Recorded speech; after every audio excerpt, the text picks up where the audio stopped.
Ju njohim me edicionin informativ të lajmeve. Kjo është Radio 7.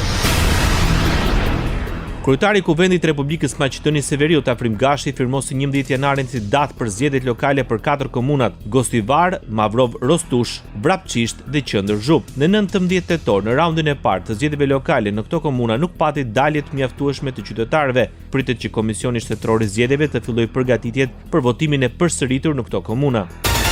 Nënkryetari BDI-s Arber Ademi vlerëson se përzgjedhja e kandidatëve për kryetar të komunave nga Aleanca Kombëtare për Integrim nuk ka të bëjë me humbjen në zgjedhjet lokale. Për rezultatin Ademi fajsoi partitë në pushtet, respektivisht VMRO, DPMN dhe Vlenin, për siç thot ai, me një plan të realizuar në mënyrë sistematike. Këta të Vlenit kanë patur vetëm rol epizodik për të dëmtuar organizimin e shëndosh politik të shqiptarëve dhe për të mos pat një përfaqësim dinjitos politik, një përfaqësim të fuqishëm, po përkundrazi që të realizohet një asimilim politik i shqiptarëve në vend. Sa i përket BDI-s, Ademi tha se deri më 20 dhjetor pritet të mbahet kongresi i partisë.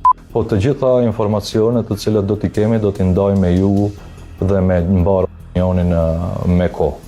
Brenda BDI-s po punohet që të kemi një kongres jashtëzakonisht suksesshëm i cili do të përkojë me kërkesat e qytetarëve.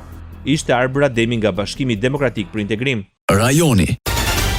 Oda Ekonomike e Kosovës fiton betejën ligjore ndaj zyrës së rregullatorit për energji në Gjykatën Supreme. Konstatohet si e palishme dispozita kyçe e akteve në ligjore të nxjerra nga zyra e rregullatorit për energji. Gjykata Supreme vendosi të shfuqizojë nenin 8 të udhëzuesit për liberalizimin e tregut të energjisë elektrike të datës 18 janar 2017, si dhe nenin 2 të udhëzuesit të ndryshuar dhe plotësuar në datën 13 qershor 2018 dhe 30 tetor 2018. Sipas Odës Ekonomike të Kosovës, ky vendim përfaqëson një hap thelbësor drejt vendosjes së një kuadri ligjor dhe rregullator më transparent, të drejtë dhe të harmonizuar me interesin e konsumatorëve jo familjar.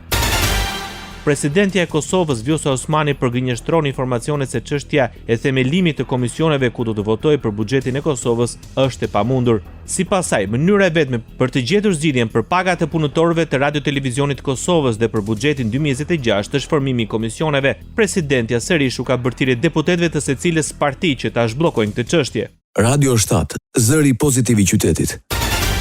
Sali Berishës ju komunikua urdhërthirrja lidhur me procedimin penal për 21 janarin. Gjatë pranisë në SPAK për çështjen Partizani, ish kryeministrit të Shqipërisë ju komunikua data dhe ora se kur duhet paraqitet mbietimet për ngjarjet e 14 viteve më parë.